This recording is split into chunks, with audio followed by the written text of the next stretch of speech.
అండి, నమస్తే అండి. మీ అన్నపూర్ణ. ఈరోజు మనము క్యాప్సికము కోడిగుడ్లు వేసుకొని పొరటు వేసుకుందామండి. చాలా బాగుంటుంది ఫ్రై చేసుకుంటే. మనం ఒకసారి ఎలా చేయాలో చేసి చూపిస్తాను అండి. స్టవ్ ముట్టించేసి నేను బాండీ పెట్టేసుకొని ఒక 3 స్పూన్లు ఆయిల్ వేసేసుకున్నాను. ఆయిల్ కూడా వేడైపోయింది. ఇప్పుడు జీలకర్ర, ఆవాలు, మినపప్పు, కొంచెం శనగపప్పు అండి, తాలింపు గింజలు వేసేసుకున్నాము. కొంచెం చిటిపట్టలు అయిపోయిన తర్వాత ఉల్లిపాయలు వేసేసుకున్నాము. నేను ఒక పెద్ద సైజు ఉల్లిపాయలు ఒక 3 ఉల్లిపాయలు తీసుకున్నానండి. అట్లానే ఒక 4 పచ్చిమిరపకాయలు కూడా తీసుకున్నాను. ఒకసారి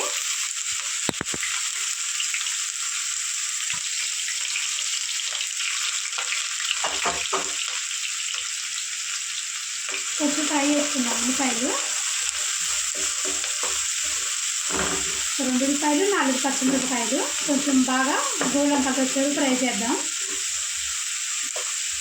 ఉల్లిపాయలు వేగిపోయినాయి కదా, కొంచెం కలర్ మారిపోయినాయి కదా, సరిపోతుంది. ఇప్పుడు కొంచెం కరివేపాకు వేసుకోవాలి. కరివేపాకు వేసేసుకొని క్యాప్సికం వేసేసుకున్నామండి.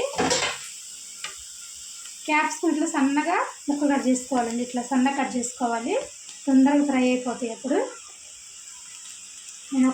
నేను క్యాప్సికం వేసేసా కదా, నేను ఒక 1/2 కిలో క్యాప్సికం తీసుకున్నానండి. 1/2 కిలోకి 4 గుడ్లు వేస్తున్నాను. ఇంకా మన ఇష్టం, ఎగ్స్ ఎన్ని వేసుకోవచ్చు, తొందరగా ఫ్రై అయిపోతాయి. క్యాప్సికము ఇట్లా వేసేసుకున్న తర్వాత కొంచెం సాల్ట్ వేసేసి మూత పెట్టి ఫ్రై చేసుకోవటమే. నేను కర్రీ సరిపోయినంత సాల్ట్ వేసేస్తున్నాను, 2 స్పూన్లు. ఒకసారి కలిపేసుకొని మూత పెట్టుకుందామండి. మూత పెట్టుకుంటే తొందరగా మగ్గిపోతాయి క్యాప్సికం అన్నది. ఇవ్వండి, ఇట్లా కలిపేసుకున్నాం కదా, ఇప్పుడు మూత పెట్టేసుకున్నాము. ఒకసారి చూసారు కదా, మొత్తం క్యాప్సికం అంతా దగ్గరికి అయిపోయింది, ఫ్రై అయిపోతుంది. ఇప్పుడు సగం అయితే ఫ్రై అయిపోయిందండి. ఇప్పుడు ఈ టైంలో మనం కొంచెం పసుపు వేసుకున్నాము. 1 స్పూన్ పసుపు, అల్లం వెల్లుల్లి పేస్ట్ అండి. ఈ టైంలో వేసుకుంటే మాడిపోకుండా మంచిగా ఫ్రై అవుతుంది. నేను ఫ్రెష్గా ఇప్పుడు రోట్లో నూరుతున్నానండి. 1 స్పూన్ దాకా వేస్తున్నాను. 2 వేసి కలిపేసేసుకొని ఫ్రై చేసుకున్నాం. ఇప్పుడు మాత్రం మూత పెట్టకుండా ఫ్రై చేసుకోవాలండి. ఇంకా మూత పెట్టుకొని ఫ్రై చేసుకుంటే బాగా వేగుతుంది క్యాప్సికం కూడా. ఇట్లా 2 నిమిషాలు ఫ్రై చేసుకున్నాం. బాగా కలుపుకుంటూ మధ్యలో అప్పుడప్పుడు ఒక 2 నిమిషాలు ఫ్రై చేసుకున్నాం. ఇదిగోండి, అల్లం వెల్లుల్లి పేస్ట్ ఫస్ట్ కూడా మంచిగా వేగిపోయింది. క్యాప్సికం బాగా ఫ్రై అయిపోయింది కదా. ఇప్పుడు కారం వేసుకున్నామండి. మనం కారంకి తగ్గట్టు వేసుకోండి. పచ్చిమిరపకాయలు కూడా వేసాం కదా, నేనైతే ఒక 2 స్పూన్లు కారం వేస్తున్నాను. కారం వేసేసి ఒక్కసారి కలిపేసుకోవాలి. మంట ఇప్పుడు సిమ్లో పెట్టుకోవాలండి. కారం వేయగానే కలిపేసేసి గుడ్లు కొట్టేసేసుకున్నాం. ఇంకా మనం ఇట్లా ఒకసారి కలిపేసేసుకొని ఎగ్స్ కొట్టేసుకున్నాం. మంట మాత్రం సిమ్లో పెట్టుకున్నాం. మీ ఇష్టం అండి, ఎన్ని గుడ్లే వేసుకోవచ్చు. నేనైతే 4 వేస్తున్నాను 1/2 కిలోకి.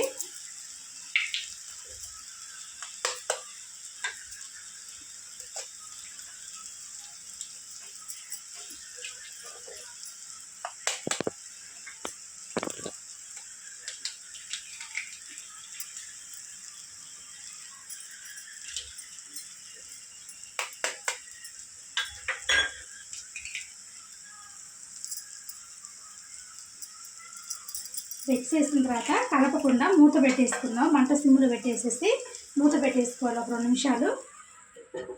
చూద్దామండి. చూసారు కదా, గుడ్లు కూడా ఉడికిపోయినాయి బాగా. ఇప్పుడు ఒకసారి మనం కలిపేసుకుందాము. ఇట్లా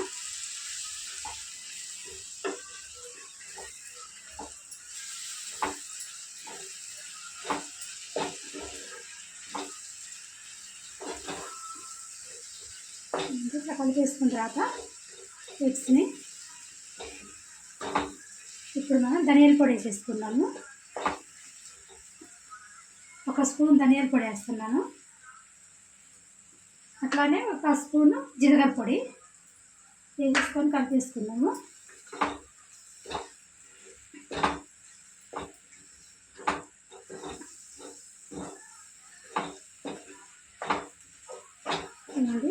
ఒక 2 నిమిషాలు ఇట్లా ఫ్రై చేసుకున్నామండి. కలుపుకుంటూ మధ్యలో మూత ఏం పెట్టవసరం లేదు. ఇట్లా ఒక 2 నిమిషాలు ఫ్రై చేసుకుందాం. ఇదండి, మన కోడిగుడ్డు కూడా మంచిగా వేగిపోయింది కదా. ఇప్పుడు కొంచెం కొత్తిమీర వేస్తున్నాను. కొత్తిమీర కొంచెం ఎక్కువ వేసుకోండి, చాలా బాగుంటుంది టేస్ట్.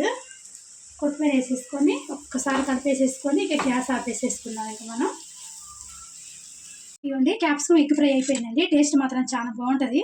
మన చపాతీ, జొన్న రొట్టి, రైస్లో కూడా చాలా బాగుంటుందండి ఇది. మీకు నచ్చితే మాత్రం ట్రై చేయండి. లైక్, షేర్, సబ్స్క్రైబ్ అవ్వచ్చు.